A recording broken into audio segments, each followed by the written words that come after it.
El día lunes hemos hablado sobre el capítulo 1 del Génesis, donde Juan Pablo II, hablando del capítulo 1, dirá que es una narración objetiva sobre Dios y sobre el hombre. El capítulo 2, o el segundo relato de la creación, es una narración subjetiva, ¿no?, sobre la creación y con algunos aspectos, matices bastante detallados, que esta noche, si Dios quiere, pues vamos a ir desarrollando los aspectos que tiene de la mano de Juan Pablo II. El texto que quisiera poder iniciar esta noche es leyendo sobre el capítulo 2 de Génesis, desde el versículo 4 en adelante, ¿no? Y luego iremos viendo, desglosando cada punto que hay y que es de interés. Por favor, vamos siguiendo con sus Biblias cada uno el texto de Génesis 2, versículos 4 en adelante. Cuando Yahvé Dios hizo la tierra y el cielo, no había aún en la tierra arbusto alguno del campo, y ninguna hierba del campo había germinado todavía. Pues Yahvé Dios no había hecho llover sobre la tierra, ni había hombre que labrara el suelo, pero un manantial brotaba de la tierra y regaba toda la superficie del suelo. Entonces Yahvé Dios formó al hombre con polvo del suelo e insufló en sus narices aliento de vida, y resultó el hombre un ser viviente. Luego plantó Yahvé Dios un jardín en Edén, al oriente, donde colocó al hombre que había formado. Yahvé Dios hizo brotar del suelo toda clase de árboles deleitosos a la vista y buenos para comer, y en medio del jardín el árbol de la vida y el árbol de la ciencia del bien y del mal. De Edén salía un río que regaba el jardín, y desde allí se repartía en 4 brazos. Uno se llamaba Pisón, es el que rodea todo el país de Havilá, donde hay oro. El oro de aquel país es fino. Allí se encuentra el bedelio y el ónice. El segundo río se llama Gihón, es el que rodea el país de Cus. El tercer río se llama Tigris, es el que corre al oriente de Asiria. Y el cuarto río es el Éufrates. Tomó pues Yahvé Dios al hombre y lo dejó en el jardín de Edén, para que lo labrase y cuidase. Dios impuso al hombre este mandamiento: puedes comer de cualquier árbol del jardín, pero no comerás del árbol de la ciencia del bien y del mal, porque el día que comieres de él, morirás sin remedio. Se dijo luego Yahvé Dios: no es bueno que el hombre esté solo, voy a hacerle una ayuda adecuada.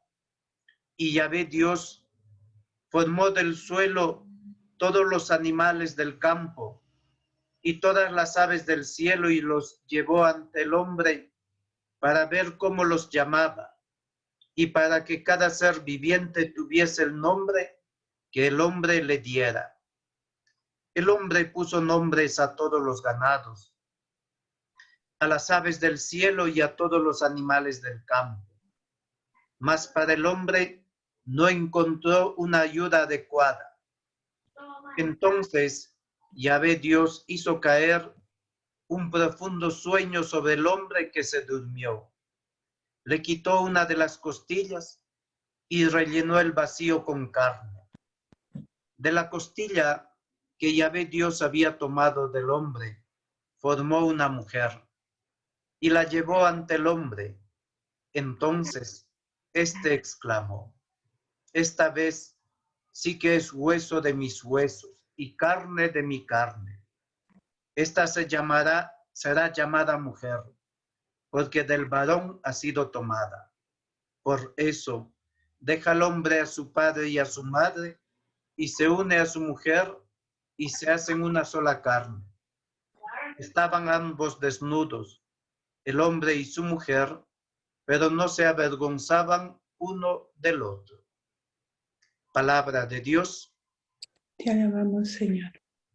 Te alabamos, Señor. Te alabamos, Señor. Te alabamos, Señor. Muy bien, hermanos.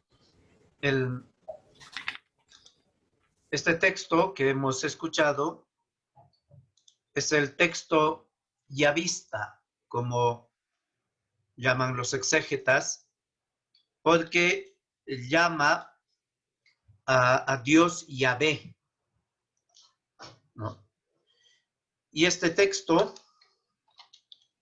yavista es el texto más antiguo, ¿no? El primer relato es más reciente, el texto yavista es el más antiguo. Como vemos, parece ya conoce el primer relato, conoce otros relatos, sintetiza la creación y para poder hablar del hombre, dice que lo tomó del polvo del suelo e insufló en sus narices el polvo, su espíritu, el ruaj.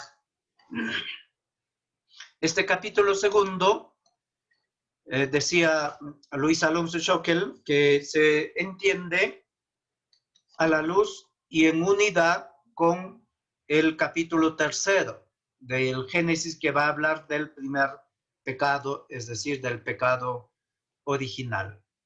Entonces, los capítulos 2 y 3 tienen un esquema de la historia de la salvación, donde después de llamarlo Dios a la vida, la creación, lo pone en el paraíso, pero entra el pecado y inmediatamente al pecado sigue la promesa de salvación.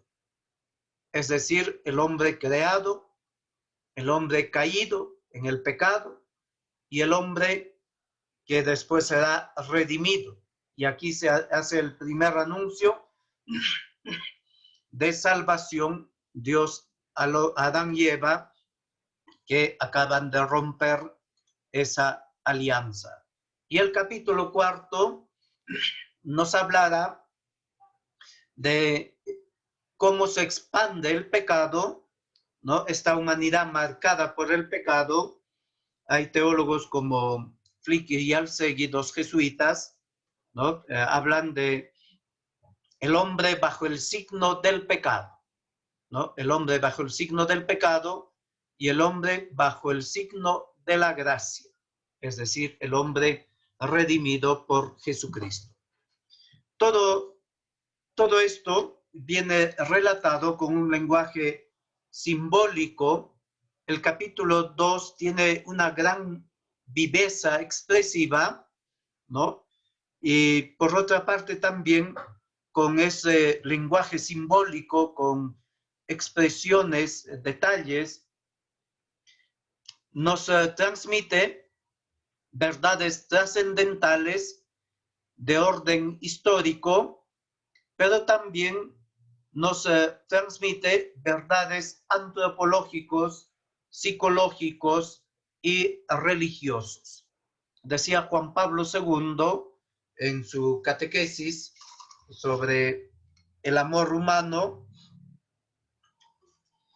el 5 de septiembre de 1979, decía Juan Pablo II que este segundo relato es el primer testimonio de la conciencia del hombre, ¿no? Al ser un relato más subjetivo, donde se recurre a la psicología de la persona, pues también nos hablará de la conciencia del hombre. Por tanto, ¿no? Este relato, ¿no? que nos habla de los orígenes, ¿no? Es un relato teológico. Lo que hay que evitar, el lunes preguntaban, ¿no?, sobre la relación entre ciencia y fe en cuanto a la creación, ¿no? Es un curso que yo dicto en el seminario. En teología llamamos cuestiones fronterizas entre fe y ciencia, ¿no? Ahí también se ve todo el tema de evolución y todo lo demás. Pero lo que hay que evitar es encontrar en la Biblia respuestas científicas al tema del origen del cosmos y del hombre. La Biblia no es un libro ni un capítulo de ciencias naturales, ni un libro de astrofísica.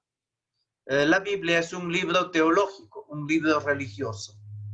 Quiere transmitir, ¿no?, de dónde viene el hombre, ¿no? ¿De dónde viene el hombre? La ciencia siempre pregunta de cómo llegó el hombre y cómo se ha desarrollado, ¿no? Por tanto, ¿no?, va a los orígenes, a la raíz. El Papa Juan Pablo II va a llamar la prehistoria del hombre, ¿no? Términos distintos se utilizan, ¿no?, para poder indicar estos textos. Con relación a la antropología, esto es lo que nos interesa en nuestro curso, es decir, nos interesa el hombre en su relación esponsal, ¿no? En cuanto a la antropología, este texto de Génesis 2 constituye la más antigua, ¿no?, autocomprensión del hombre. Es una descripción sobre cómo el hombre se entiende a sí mismo. Y también, como decía, por tanto, hablando del hombre, va a hacer también una autocomprensión y el testimonio de la conciencia humana.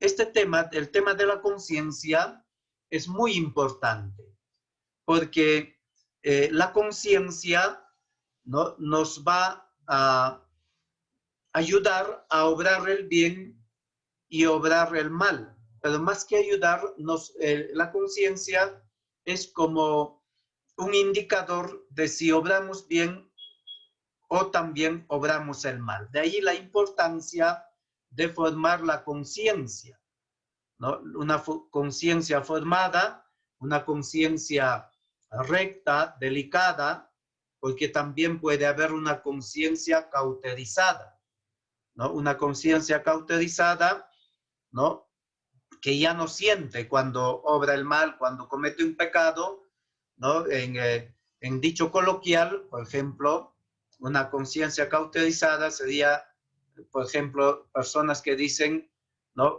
una raya más al tigre no pasa nada, ¿no? Hay gente que dice una raya más al tigre, ya el tigre parece una puma, ¿no?, todo negro, pero siguen diciendo, pues una raya más al tigre no pasa nada, ¿no? Entonces, ese modo de enfocar, de decir que no pasa nada con una cosita más, el otro, sino es como el buen borracho, ¿no? Un parcito más y de aquí nos vamos, ¿no? Y que amanece y sigue ahí, ¿no? Y no se ha ido.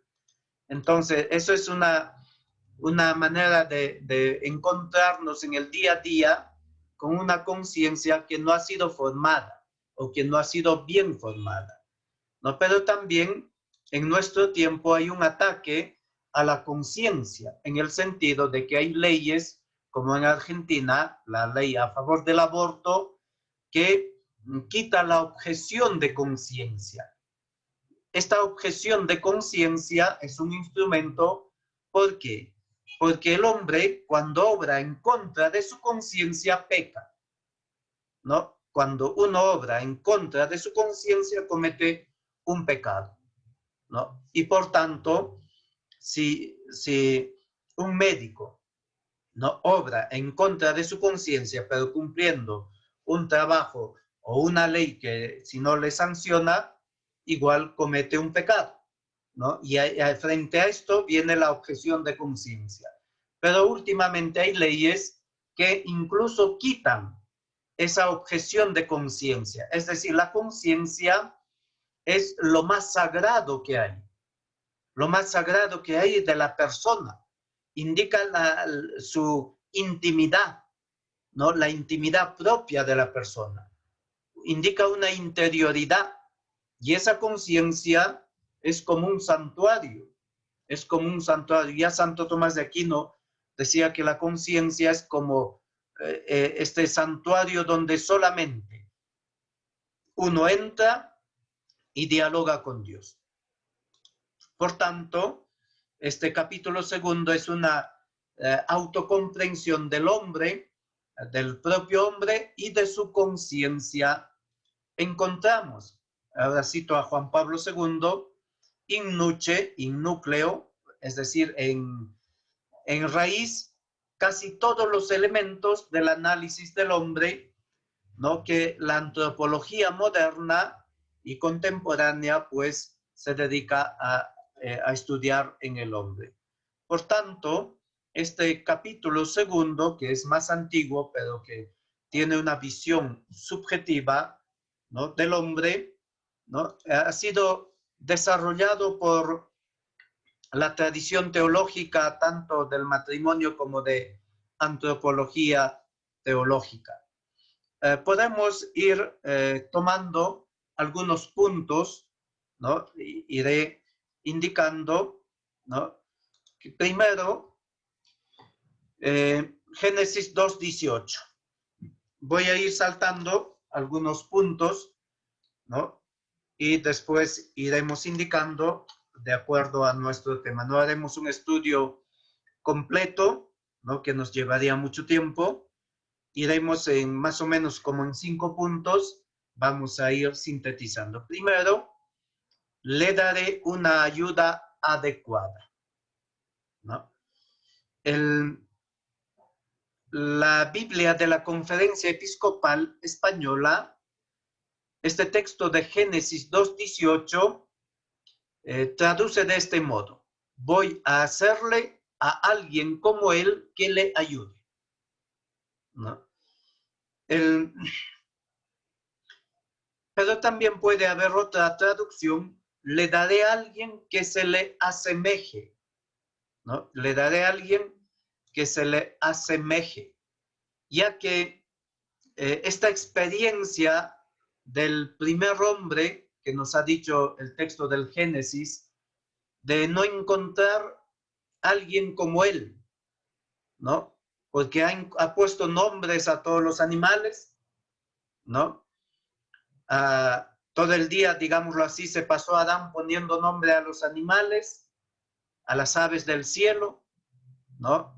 Comenzó, dicen algunos, comenzó poniendo nombres bonitos: jilguero, cuculí.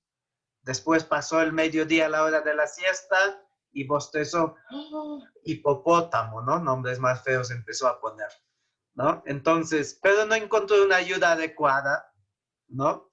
No encontró ninguna ayuda adecuada y por eso como que Dios se detiene. El lunes decíamos, hagamos al hombre como a nuestra imagen y semejanza. Ahora Dios se detiene, hace una pausa, digámoslo así, retóricamente, y dice, no es bueno que el hombre esté solo. No es bueno que el hombre esté solo. Le haré una ayuda adecuada, ¿no? Por tanto, decía el Papa Francisco, hablando de este versículo, el Espíritu Santo que inspiró toda la Biblia sugiere por un momento la imagen del hombre solo. A esto va a llamar el Papa Juan Pablo II la soledad originaria. No es bueno que el hombre esté solo. Le falta algo, dice el Papa Francisco. Le falta algo sin la mujer. Y sugiere el pensamiento de Dios, casi el sentimiento de un Dios que lo observa, que observa a Adán solo en el jardín. Es libre, es Señor, ¿no? Lo ha puesto como Señor de toda la creación. pero está solo. Y Dios ve que esto no es bueno. Es como una falta de comunión. Le falta una comunión, una falta de plenitud. No es bueno, dice Dios, y añade, voy a hacerle a alguien como él que le ayude. Papa Francisco, su catequesis del 22 de abril del año 2015. Este texto bellísimo del Papa Francisco, pues nos, de algún modo, como San Ignacio, ¿no? El Papa es jesuita, ha hecho una composición de lugar, ¿no? Composición de lugar, de algún modo como un teatro, el hombre en el jardín, Dios desde arriba, desde el segundo escenario. En teatros hay primer escenario, segundo escenario, y se desarrolla así, ¿no? El hombre no ha sido creado para vivir en soledad. Ni siquiera Dios. Dios es uno, decía el concilio de Querchi. Dios es uno, pero no solitario. Dios es comunión de personas, Padre, Hijo y Espíritu Santo. Es uno, pero no solitario. Igual la persona humana, el ser humano, no ha sido creado para vivir en soledad.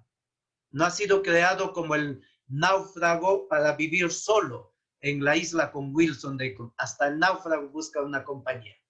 ¿No se acuerdan de la película El náufrago? Está solo y se encuentra su pelota Wilson, ¿no? Y cuando ya está en el alta mar y en la tormenta se va Wilson y sufre por Wilson, ¿no? Y se pone a llorar y todo lo demás. Porque no está creado para vivir solo. Ha sido hecho para vivir en comunión, en donación. Se realiza plenamente, dice Juan Pablo II, se realiza plenamente. El hombre existiendo con alguien, o más exactamente existiendo para alguien, ¿no? Existiendo para alguien. Es interesantísimo este texto de Juan Pablo II del 9 de enero de 1980, ¿no? Su catequesis. La comunión de personas, dice Juan Pablo II. Decíamos, comunio personarum, ese es el matrimonio, comunio de las personas. La comunión de las personas existe, dice el Papa, significa existir en un recíproco para, en una relación de recíproco don, de entrega. Y la felicidad del hombre consiste en esto. ¿Por qué muchas veces no somos felices? Porque no nos donamos, porque no existimos para alguien, solo existimos para nosotros mismos, existe para uno mismo. Y entonces uno que existe para sí mismo lleva una vida egoísta, y por tanto un egoísta nunca es feliz, porque nunca está contento con todo lo que tiene, siempre quiere más, más y más para sí. En cambio, cuando uno se dona, existe para alguien, ahí viene el noviazgo, ¿no? El noviazgo, el matrimonio y la vida sacerdotal es existir para alguien, ¿no? Para alguien. Todos existimos para quién? Para Dios. No solo porque Dios se acuerda de nosotros, sino porque tu vida, mi vida, debe estar orientado hacia Dios. Dice San Juan que Dios Padre vive vuelto hacia el Hijo vuelto hacia el Padre. De tal modo, los esposos, ¿cómo viven? Vueltos hacia el esposo, el uno para el otro, en Dios, en Jesucristo. Igual los consagrados, no estamos llamados a vivir vueltos, no siempre a Dios y a la iglesia, a la comunidad parroquial o a la iglesia en general, cada uno en su vocación. Este existir para alguien es bellísimo, ¿no? Por eso San Pablo una y otra vez va a enseñar que el cristiano no vive para sí mismo, sino para los demás, ¿no? Teniendo los mismos sentimientos de Cristo Jesús, considerando a los demás como superiores vuestros. Hoy día es solemnidad de San Juan Bautista. San Juan Bautista, ¿no? Es un gran santo, un gran profeta, pero que vive siempre a la sombra de Jesús. Toda su vida hace referencia a Jesús. Él es el amigo del novio, ¿no? Ese sentir del amigo del novio tiene un sentido, ¿no? ¿Por qué se llama el amigo del novio? Porque el amigo del novio tiene una misión. Él es el amigo del novio, pero no es el novio. Él se alegra con la voz del novio. No se alegra la gente con su voz. Él siempre está como a la sombra de Jesucristo. Es el segundo, ¿no? A todos nos gusta ser el primero, el centro de la fiesta, del baile y todo lo demás. Pero ser el segundo, vivir a la sombra del otro, ¿no? Que el esposo viva a la sombra de la esposa. Casi siempre el esposo quiere ser el que dé sombra, ¿no? La esposa que sea la que no aparezca, el esposo que aparezca, o al revés. Y ahí viene el dominio. Génesis 3:16, ¿no? Hacia tu marido irá tu apetencia y él te dominará. Dice Génesis 3:16. El dominio, tanto del hombre sobre la mujer, y como dice Juan Pablo II, también de la mujer sobre el hombre. Este dominio, este afán de dominar, es algo continuo y presente tanto en el hombre como en la mujer. El Papa Juan Pablo II, en Mulieris Dignitatem, ¿no? Ese documento sobre la dignidad de la mujer, bellísimo, ¿no? Dice: la mujer es creada por Dios y es puesta como otro yo, como ese alter ego de Adán, como otro yo. Es decir, como un interlocutor junto al hombre, el cual se siente solo en el mundo de las criaturas animadas que lo circunda y no haya en ninguna de ellas una ayuda adecuada a él. La mujer es otro yo en la humanidad común. Desde el principio aparecen como unidad de dos, y esto significa la superación de la soledad original, en la que el hombre no encontraba una ayuda adecuada que fuese semejante a él. Texto interesantísimo de Juan Pablo II, Mulieris Dignitatem, número 6.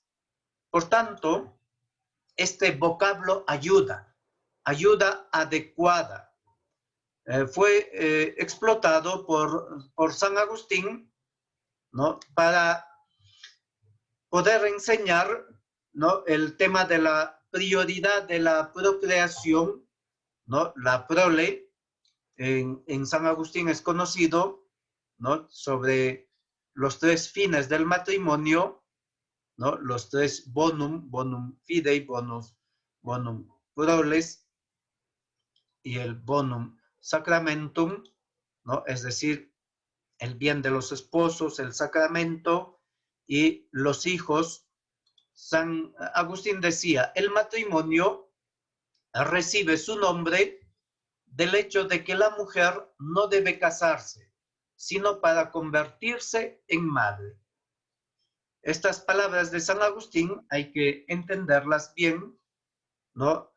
No está Agustín hablando de que la mujer solo está hecha para ser mamá, sino está hablando de una etimología, matris munium, el latín matris munium, matris significa de la madre, munium, munus significa don, el don de ser madre.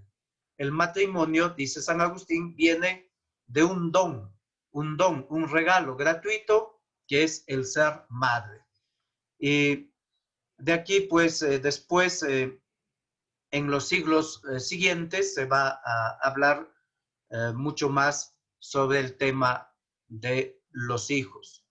El Vaticano II, ¿no? Va a cambiar un poco el enfoque del tema de la familia, ¿no? Poniendo en primer lugar la unidad de los esposos y vinculado a la unidad de los esposos, los hijos, ¿no? De ahí esta apertura a la vida, ¿no? Podemos ir leyendo, por ejemplo, Gaudium et Spes 51, la Humane Vitae del Papa Pablo VI, Juan Pablo II en Familiaris Consortio, cómo van a hablar de esta relación mutua entre el bien de los esposos, la unidad de los esposos y la procreación, ambas pues van unidas. Sobre este tema volveremos en otro día, que hablaremos sobre el tema de cuando hablemos de la sexualidad. Segundo punto. Primer punto, le daré una ayuda adecuada. Segundo, el hombre se durmió. Hemos escuchado en el relato del Génesis que Dios envió, ¿no?, un sopor, un sueño a Adán, y Adán se durmió, y del costado dormido de Adán saca una costilla, y de esa costilla Dios crea a Eva. El sueño en la escritura y también para nosotros, ¿no?, decimos, implica, hace referencia o es un reflejo de la muerte. El sueño es como si Dios suspendiese la vida que ha infundido al hombre, ¿no? Estamos en el Génesis, ¿no? En los versículos, ahora les digo qué versículo, cuando dice de la creación, Yahvé Dios formó al hombre, Génesis 2:7, con polvo del suelo e insufló en sus narices aliento de vida, ¿no? Ese soplo que da, el ruaj que le comunica, y viene al hombre el ser viviente. En cambio, el sueño aparece como lo opuesto a este que ha recibido el aliento de vida. Ahora es como que ese aliento que ha recibido se suspende en el sueño para poder remodelarlo de nuevo y que comience a vivir de un modo nuevo. Es decir, cuando Adán despierte, va a comenzar a vivir, digámoslo así, de un modo nuevo, ¿no? Va a comenzar a vivir siendo dos, varón y mujer, y no ya uno solo, ¿no? Ya no uno solo. Esto se entiende de que el matrimonio es una realidad dual, ¿no? En latín se dice una sola carne,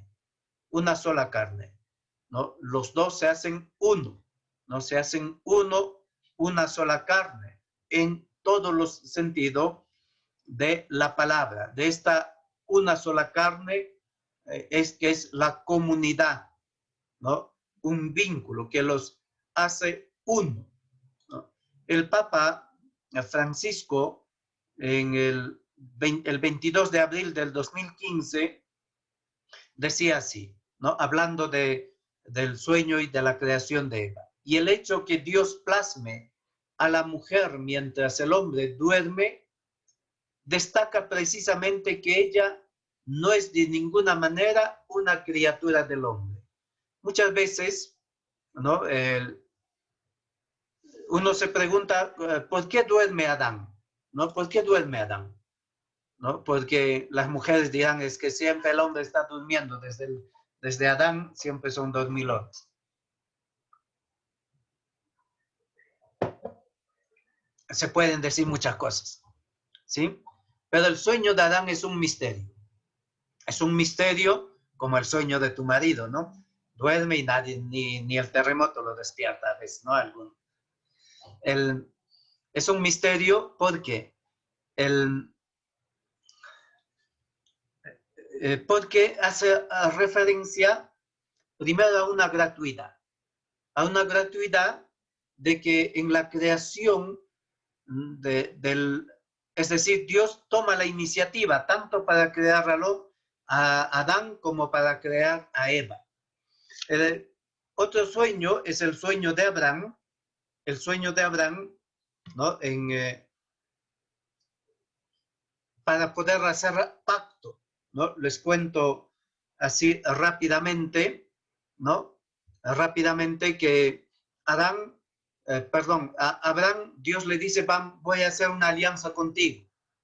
Y Dios le dice que tome los animales y los parta en dos, ¿no? Los parte en dos y lo pone frente a frente.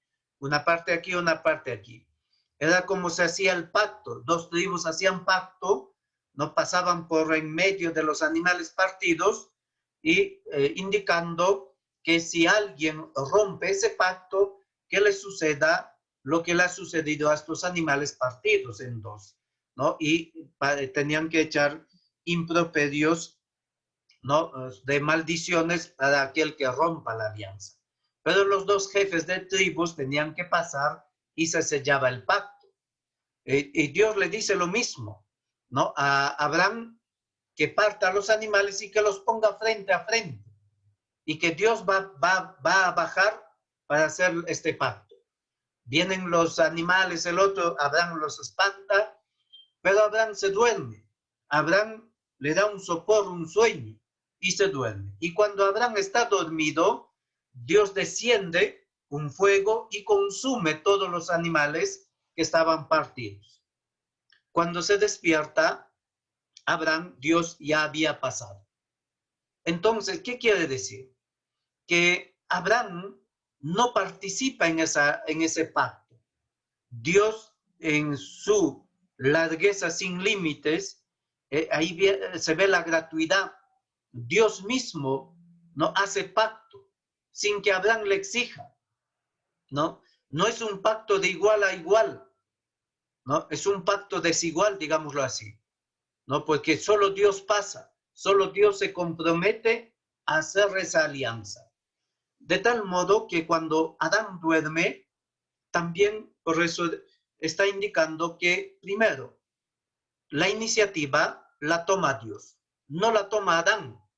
No es Adán que dice que me siento solo, necesito a alguien que me ayude. Es Dios quien dice, no es bueno que el hombre esté solo. Y Adán duerme, quiere decir que Adán no participa en la creación de Eva, sino que así como Dios solo creó a Adán, Dios solo, sin ayuda de Adán, de nadie, crea a Eva. ¿Esto por qué? Porque habrán teorías de dualistas, ¿no? Sobre todo como Platón, que van a hablar de demiurgos creadores, es decir, seres semidioses, ¿no? Que intervienen en la creación, ¿no? Dios va creando otros semidioses y estos semidioses son los que crean el mundo, la materia. Dicho así un poco rápido este tema, ¿no? La escritura niega que en la creación haya participación de otros seres que no sea Dios. Dios crea directamente el mundo, al hombre, a Adán, a Eva, sin participación ni de Adán ni de ningún otro hombre, ¿no? Como otro hombre. Por tanto, ¿no? El sueño de Adán indica eso, ¿no? Por eso el Papa dice que no es de ninguna manera una criatura, sino Dios, ¿no? Es Dios mismo que crea a Eva. Sugiere también otra cosa, dice Papa Francisco, para encontrar a la mujer, y podemos decir que para encontrar el amor en la mujer, el hombre primero tiene que soñarla y luego la encuentra, ¿no?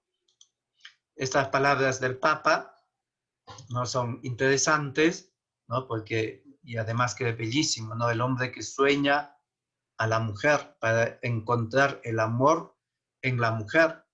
Pero este sueño del hombre para encontrar el amor en la mujer no es solamente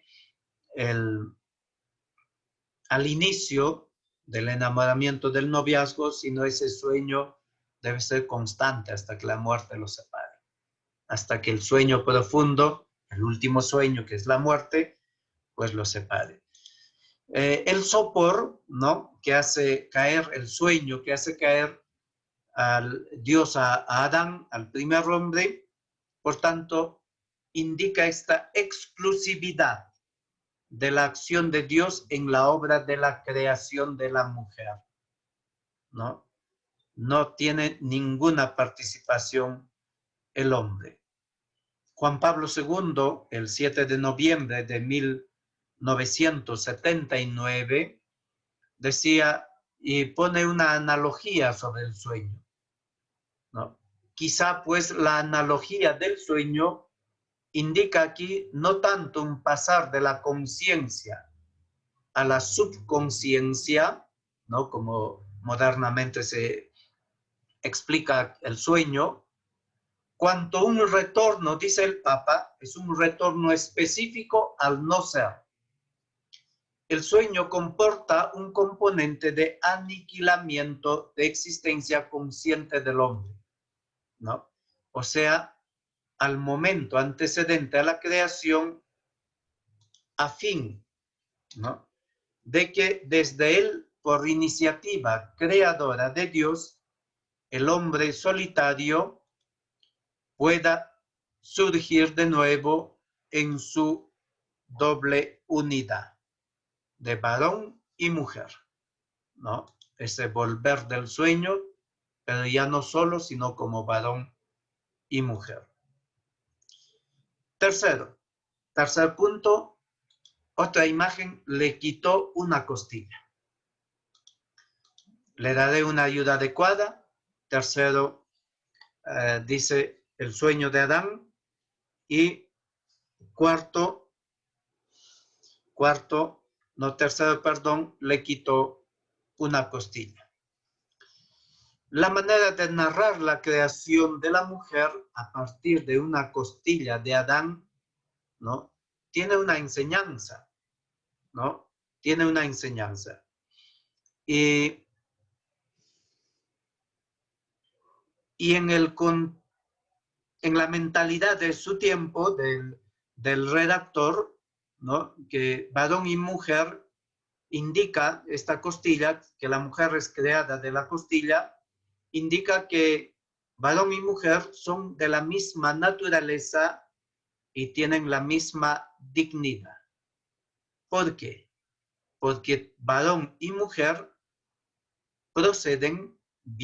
han sido formados del mismo barro que Dios modeló y convirtió en un ser vivo.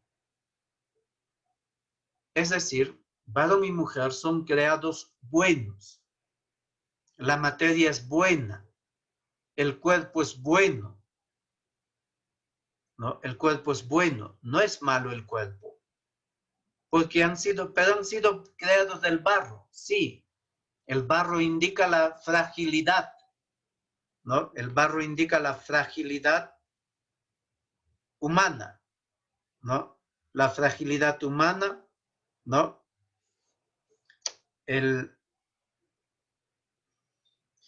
Este barro, ¿no? Este barro que indica la fragilidad humana en el texto del Génesis, pues es un barro bueno del cual ha sido creado, ¿no?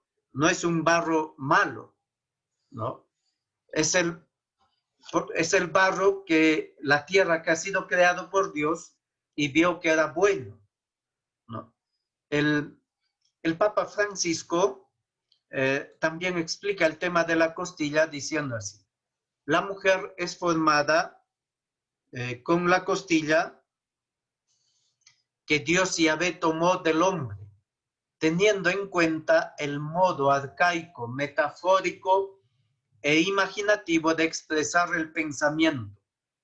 Podemos establecer que se trata de homogeneidad de todo el ser de ambos. Esta homogeneidad se refiere sobre todo al cuerpo, a la estructura somática, y se confirma también con las primeras palabras del hombre a la mujer creada. Esta sí que es hueso de mis huesos y carne de mi carne, ¿no? Como en el texto del Génesis, ¿no? El cuerpo tiene un valor, ¿no? El cuerpo tiene un valor. El cuerpo, ¿no? ha sido creado por Dios, no solo el alma, sino también el cuerpo. Por tanto, Juan Pablo II va a hablar en sus catequesis sobre la teología del cuerpo, ¿no? El cuerpo es un lugar teológico, un lugar de encuentro con Dios. Eso quiere decir el cuerpo como lugar teológico, ¿no? En el matrimonio hay una liturgia de los cuerpos que Juan Pablo II equipara con la Eucaristía, ¿no? Es bellísimo. Hay un libro que se llama La espiritualidad conyugal, según Juan Pablo II, de un francés, Yves Semen, ¿no? Donde justamente va a retomar en un capítulo este tema de la liturgia del cuerpo en relación a la Eucaristía. Por tanto, no podemos decir que la persona es lo que es su cuerpo, ¿no? Lo que es su cuerpo. El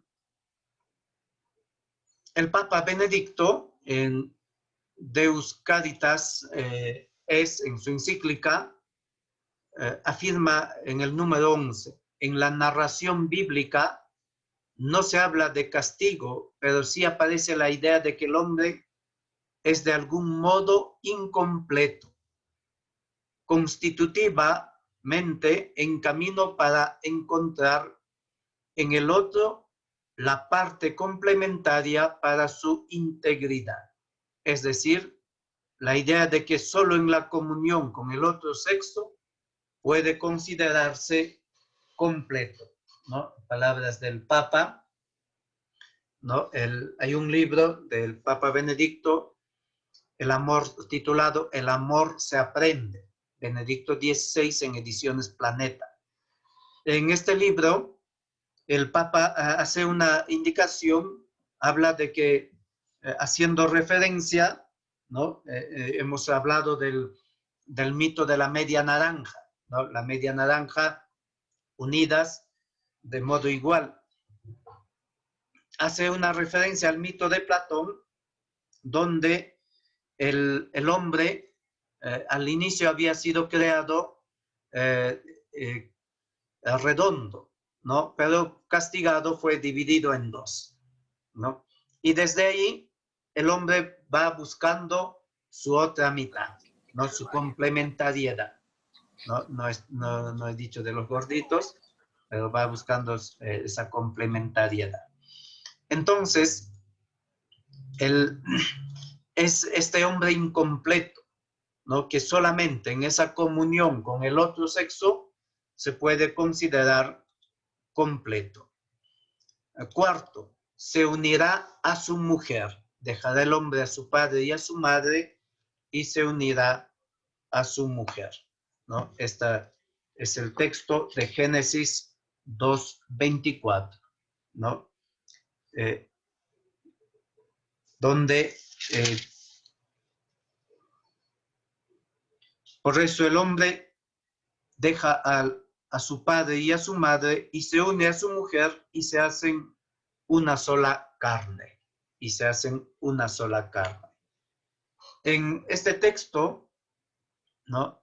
Unirse, el verbo unirse, hacerse uno, tiene digámoslo así, un progreso, ¿no? Que indicaba la unión de dos cosas materiales, ¿no?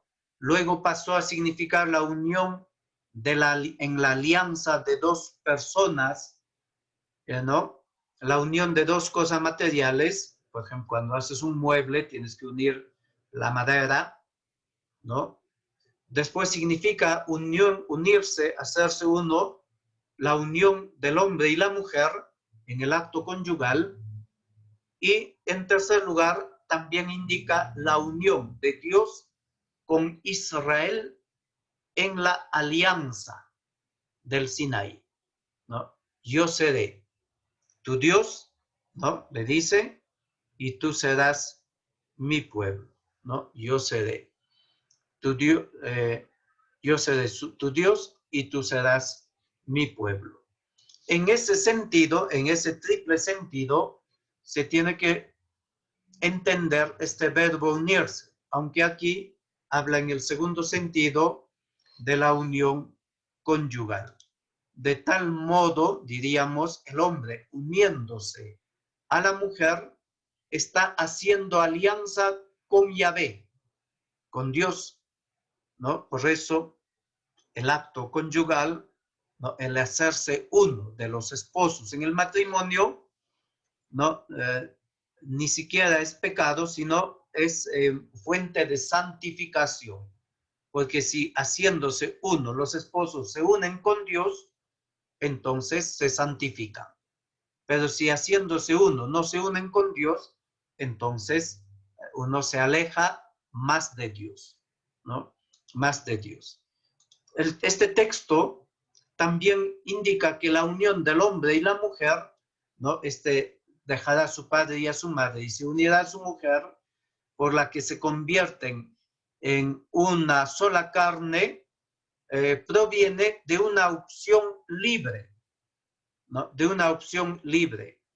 El hombre libremente deja a su padre y a su madre para poder unirse a su mujer. ¿Y cómo se une? En unión matrimonial, ¿no? En unión matrimonial. Es ser dados, entregados, ¿no? Por tanto, hay una elección, ¿no? Si hay una libertad, en unirse, en esta unión, hay una elección. Elección de parte del hombre a la mujer al hombre, que Juan Pablo II, ¿no? En este tema de Génesis, es brillante Juan Pablo II, dice así: el libro del Génesis, al decir que el hombre abandonará al hombre y al padre y a la madre para unirse a su mujer, pone de relieve la elección consciente y libre, que es origen del matrimonio, convirtiendo en marido a un hijo y en mujer a una hija, ¿no? Entonces, los que se van a casar, ¿no? Tienen que darse cuenta, ¿no? De que esta elección, dejar padre y madre, realmente se da o no se da en el matrimonio, ¿no? Dejar padre y madre implica cortar el cordón umbilical, ¿no? Con la mamá, con el papá, sea varón, sea mujer, ¿no? Es decir, ¿no? Si no se corta este cordón umbilical, ¿no? Si hay un apego a papá, mamá, ¿no? Que crea dificultad en el matrimonio, ¿no? Si nunca ha sido destetado de la mamá, ¿no? Entonces es muy difícil, sobre todo eso pasa con los esposos, pero también pasa con las esposas, ¿no? Dejar libremente, ¿no? No quiere decir abandonarlos en la miseria, en la muerte, nunca verlos, sino es una relación distinta, ¿no? Sigue la relación de hijo, hija, papá, mamá, pero ya no es el hijo soltero, sino es el hijo, la hija casada, ¿no? Igual la relación de los papás también es distinto, ya no es solo de papás, sino como suegros, como suegras. Ahora el tema de la suegra siempre es difícil, ¿no? Algunos dicen que la suegra es como el pescado, que a los 3 meses ya huele, ¿no? Entonces, nunca la suegra viva con los casados, ¿no? Más lejos. Algunos dicen que más lejos de la suegra, mejor. Como más lejos del burro, del caballo, mejor, para que no te patee, ¿no? A veces se grafica a la suegra siempre como una malévola y todo lo demás, ¿no? Como una bruja. Pero hay suegras también buenas, sobre todo las que están en el cielo, ¿no? Bien, entonces el tema, dejar la elección, dejar el hombre a su padre y a su madre, es un tema actual. Los catequistas, ¿no? Ustedes catequistas tienen que ayudarle a los novios a tomar conciencia. Les cuento una anécdota, ¿no? Yo siempre que entrevisto a los novios, después de conversar su historia de noviazgo y todo lo demás, siempre les pregunto dónde van a vivir, ¿no? Aparte de ver los hijos y todo lo demás, ¿dónde van a vivir? si realmente van a salir de la casa o no, ¿no? Y entonces ahí comienzan, ¿no? Realmente hay muchas iniciativas, el otro, pero sobre todo, ¿cuál es lo que les frena? ¿No? Hay novios que arriesgan y dicen, nos vamos a vivir solos, que es lo mejor, ¿no? Está el dicho, mujer casada quiere casa, ¿no? O sea, quiere casa lejitos, ¿no? Que es lo mejor. Pero a veces uno se queda en casa de mamá, de papá, de abuelito, yo qué sé, ¿no? Es que, pero vamos a vivir solos, más atrásito, más adelante, arriba, a un costado, yo qué sé, ¿no? Pero se quedan ahí, ¿no? Y dicen, no, es que no vamos es que necesitamos que nos ayude, que no nos alcanza, tantos motivos pueden haber. Pero si no arriesgas, el peligro es eso, ¿no? Uno de mis sufrimientos, ¿no? Y de hecho era un matrimonio, ¿no? Cuando recién fui párroco, ¿no? Dimos una charla en la parroquia, vinieron solo a la charla, de ahí se casaron en otra parroquia, y yo les decía a estos novios, váyanse de la casa. Pero la chica quería que vivan en la casa de su mamá, ¿no?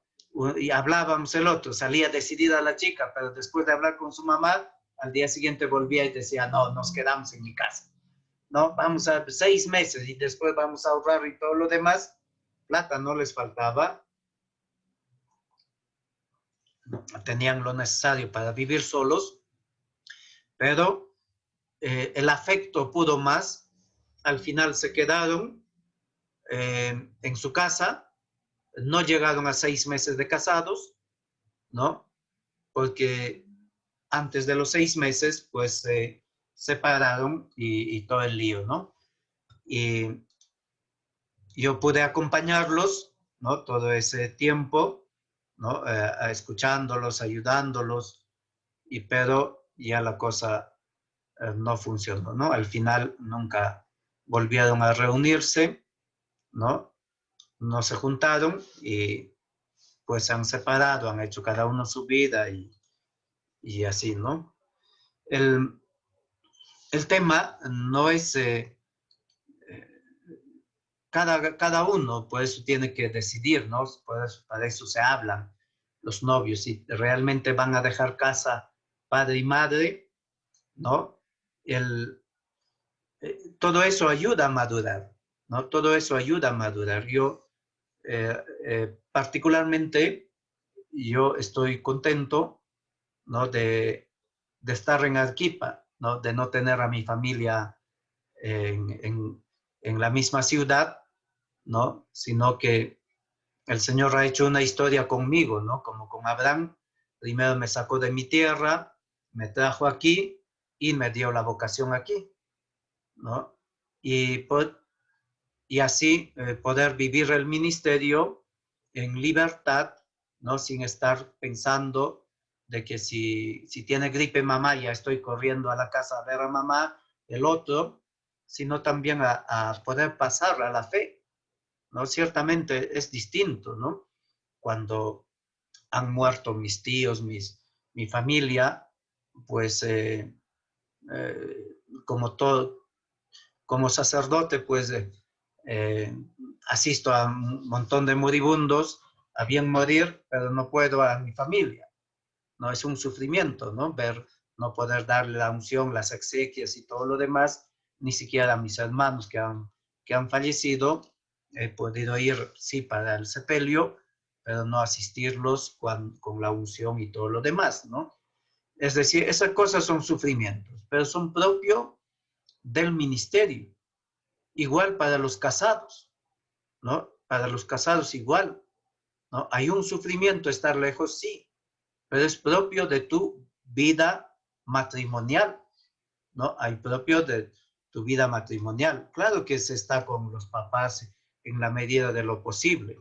Lo que no es dable es que estés más metido en tu casa, comas más estés más metido en la casa de tus papás, comas más en la casa de tus papás que lo que cocina tu esposa. Ya, eso eso ya es distinto, ¿no? Por tanto, ¿no?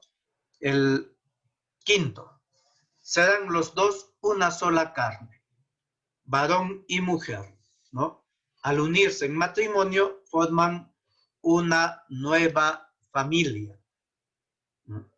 Una nueva familia, serán una sola carne. Este texto, ¿no? Como el verbo está en futuro, para expresar la unión del varón, que la unión del varón y la mujer no es automático, no es mágico, sino que es dinámico, personal, progresivo, libre, de elección libre, ¿no?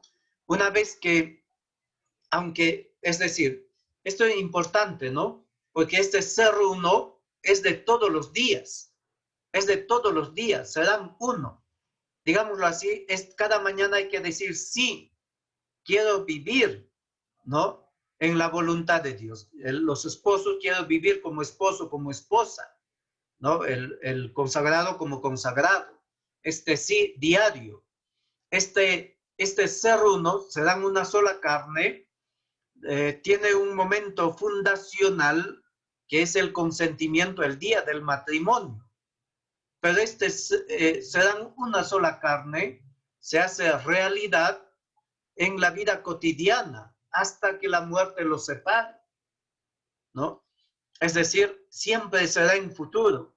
Este ser uno, una sola carne, la unidad se va construyendo, ¿no? Se va construyendo, es progresivo. Cada día serán más uno o cada día estarán más lejos, ¿no? Por tanto, el hombre y la mujer, ¿no? Por el matrimonio, esta alianza conyugal, ¿no? Ya no son dos, sino una sola carne. Dice Gaudium et Spes 48, con la íntima unión de personas y de obras, ya no solo es unión de personas, sino de obras, de vida, de una vida completa.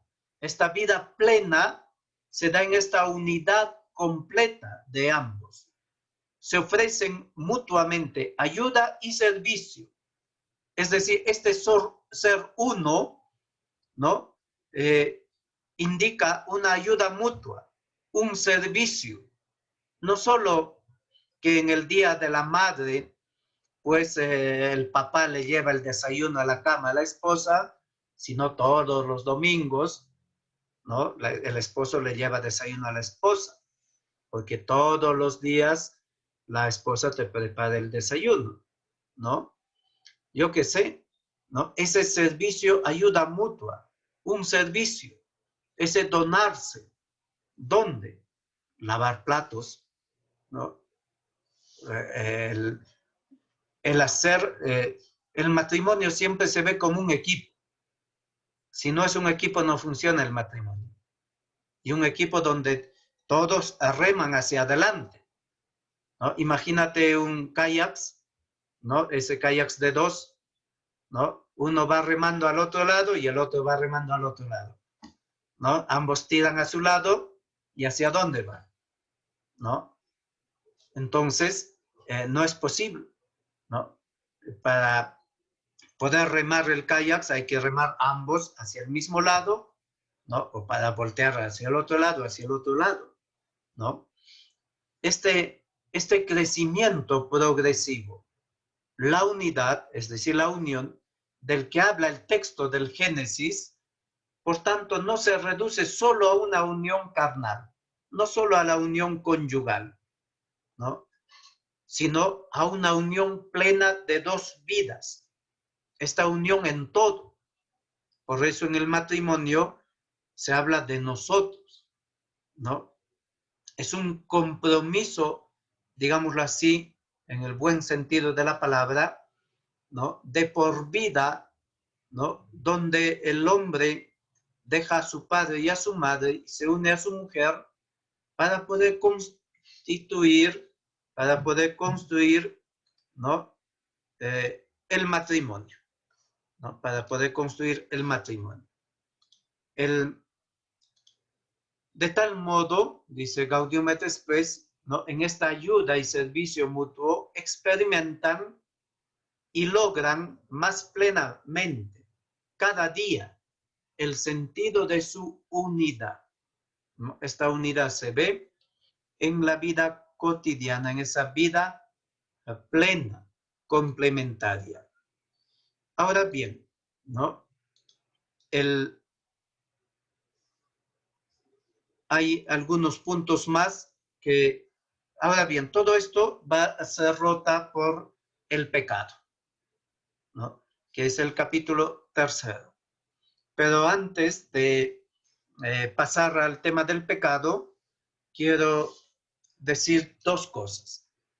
Se ha hablado de la soledad. No es bueno que el hombre esté solo.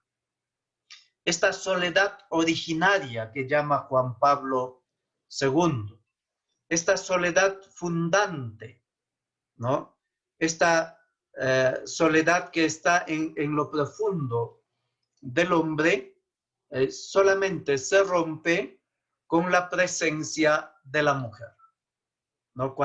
Es decir, cuando Dios crea a Eva, al día siguiente se lo presenta, más o menos imaginémonos, Adán, ella es Eva, él es Adán. ¿Y Adán qué dice?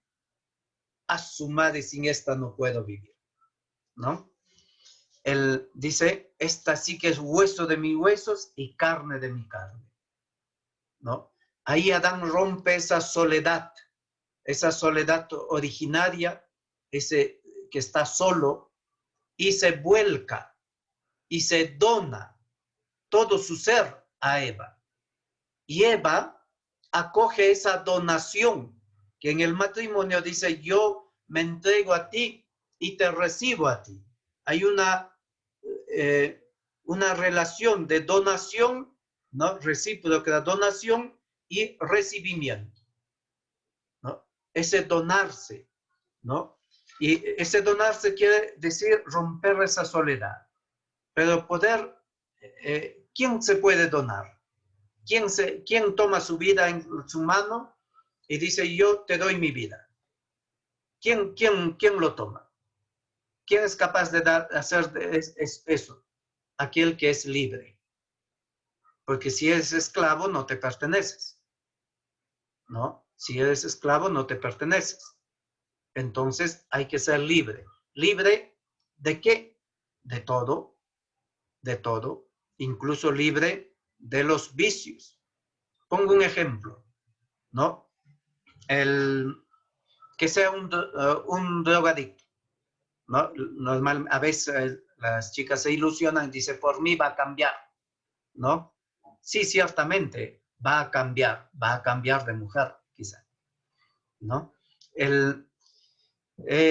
Y dice, y en el matrimonio, ¿no? Pero un drogadicto tiene un hábito, un vicio, que lo esclaviza y que no es dueño de sí, no es dueño de sí. Puede decir que vaya a cambiar todo. Siempre todos los que tienen algún vicio dicen, ya voy a cambiar, esto es la ultimita y todo lo demás, ¿no? Pero si no se cura, es imposible. Y si no eres dueño de tu vida, ¿cómo puedes tomar y decir, te doy mi vida?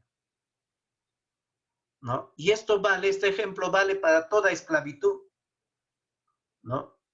Claro, si eres dependiente de tu mamá, ¿no? Igual tampoco no puedes decir que yo doy mi vida, ¿no? Vengo con yapa con mi mamá, dirás, ¿no? Entonces, el tema es bastante serio, ¿no? Es bastante serio. Y de ahí vienen todas las causas de nulidad, la inmadurez. La inmadurez. ¿Por qué? Porque no eres capaz de dar tu vida. Porque ni siquiera puedes manejar tu vida y vas a darle a otro tu vida. Ni siquiera puedes manejar tu vida y vas a recibir la vida del otro y cuidarlo. ¿Qué hacen los niños? Juguete nuevo, pum, pum, pum, pum, rompen el juguete nuevo, destrozas la vida del otro que has recibido, si eres un inmaduro, ¿no? De ahí que es importantísimo la madurez. El Código de Derecho Canónico dice una cierta madurez para poder ¿no? Aceptar, acoger y vivir la responsabilidad propia del matrimonio, ¿no? Es decir, vivir como casados, eso es el primer punto, ¿no? Vivir como casados. Por tanto, ¿no? Esta soledad originaria se rompe con la presencia de Eva, ¿no? Donde Adán sale de sí mismo y se dona. Y esta mutua donación también de Eva, ¿no? Segundo, esta soledad, ¿no? Nos habla también de otro, de la inocencia originaria, ¿no? La inocencia originaria, ¿no? Normalmente la inocencia lo vemos como que a alguien le falta malicia, ¿no? Es medio soncito y le falta malicia. El Papa Juan Pablo II no habla de esa falta de malicia, sino que la inocencia originaria indica la integridad de la persona, la integridad en su relación con Dios, ¿no? Que esta inocencia será rota solo con el pecado, ¿no? Y tercero, la desnudez originaria, ¿no? El texto ya, el versículo 25, ¿no? De 2:25 nos enlaza con el capítulo 3. Estaban ambos desnudos, ¿no? Ambos desnudos. El hombre y su mujer, pero no se avergonzaban uno del otro. Y en Génesis 3, después del pecado, ¿no? Comienzan, versículo 10, ¿no? Te he oído andar por el jardín y he tenido miedo porque estoy desnudo. Por eso me he escondido. La desnudez originaria. Estar desnudo frente a otro, ¿no? La vergüenza marca un límite, ¿no? Marca un límite, a excepción de las playas nudistas, pero cuando uno se sienta despojado de la ropa, ¿no? Es decir, hay un temor, ¿no? Hay un temor, hay una vergüenza, ¿no? Porque hay un pudor, ¿no? Frente al pudor. Esta desnudez originaria del cual habla la Escritura y que se rompe con el pecado, ¿no? La aparición de la vergüenza está vinculada al pecado, a esa pérdida de plenitud originaria. Superar la vergüenza, esta desnudez originaria, indica plenitud de amor, ¿no? Se habla de una plenitud de amor. Juan Pablo II tiene un texto, dice así, ¿no? Que solamente el esposo que ama a la esposa puede ver el cuerpo desnudo de su esposa llena de estrías, de cicatrices, de los hijos y todo lo demás, y poder amarla, ¿no? Poder amarla, ¿no? Porque en un mundo hipersexualizado, ¿no? ¿Qué es lo que se ama? Un cuerpo, ¿no? Un cuerpo bello, un cuerpo que sea atractivo, ¿no? Atractivo. El cuerpo de la mamá después de 10 hijos, cesáreas y todo lo demás, ¿no? Según las categorías mundanas, no es atractivo, ¿no? Pero solamente el esposo y la esposa pueden superar eso con un amor profundo, un amor grande, ¿no? En esa comunión de personas. En cambio, el pecado, ¿qué hace? El pecado rompe esa unidad originaria, rompe esa desnudez originaria y pone la vergüenza, ¿no? Y pone la vergüenza. También esta desnudez indica la pérdida de la gracia, ¿no? Se utiliza también, uno se siente desnudo, ¿no? Desnudo, en el sentido de que toda tu vida, buena y mala, lo sabe tu esposa, tu esposo, ¿no? Y eso también es bueno, no toda tu historia que lo sepa. No tienes nada que defender, no tienes nada que defender, nada que esconder, de tal modo que haya se dice un libro abierto, ¿no? Pero esa historia, muchos tienen miedo de manifestarse desnudo en el sentido de toda tu vida abierto, tu corazón abierto, porque a veces también se usa para hacer el mal, ¿no? Cuando peleas, ¿qué haces? ¿No? Ya sabes de dónde hacerlo sufrir, agarrarlo y ¡pum! Pero eso es una maldad, una malicia, ¿no? Eso no se debe hacer, ¿no? Al contrario, ¿no? Cuando se conoce al otro es para poder comprenderlo al otro como es. El pecado lo que hace es trastocar todo este plan bello que Dios tenía para el hombre y para la mujer, ¿no? Y por ejemplo, en Ezequiel 16, que ya nos ha ganado el tiempo, ¿no? Aparece Dios recogiendo a Israel como una niña, ¿no? Que ha dado a luz y la mamá lo ha arrojado,